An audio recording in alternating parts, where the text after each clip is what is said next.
সংসদে গিয়ে 2018 সালে নির্বাচনকে বৈধতা দিয়েছে বিএনপি, এই কথা বলে মন্তব্য করেছেন ফজলুল করিম। উনি নাকি চরমোনাইয়ের পিসাব। তো পিসাব, আপনার কাছে একটা প্রশ্ন রইল আমার। আপনিও তো শেখ হাসিনার আমলে বিগত দিনে নির্বাচনে অংশ নিয়েছিলেন, পাশ করতে পারেন নাই, আওয়ামী লীগের লোকের হাতে নাকমুখ ফাটাইয়া পালাইয়া আসছিলেন, ভুলে গেছেন সেই কথা? তখন আপনার মাথায় ছিল না যে হাসিনা যে অবৈধ নির্বাচন করতেছে? ক্ষমতার লোভ নাকি?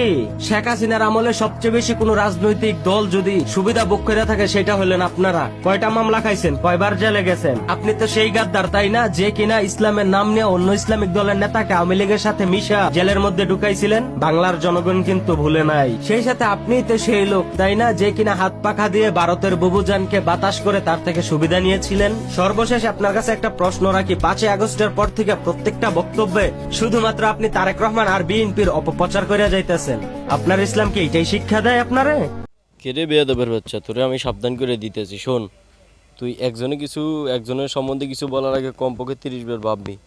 ওই আলেমরে যাচাই করবি, ওই ব্যক্তিকে যাচাই করবি, আলেম না হোক ব্যক্তি হোক, যাচাই করবি। যাচাই করার পরে তারপর একজনকে নিয়ে কিছু একটা বলবি।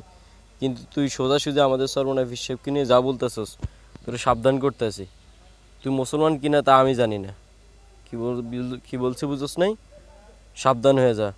অতএব না যাই না একজনের বিরুদ্ধে এত বড় বড় কথা জীবনেও বলবি না।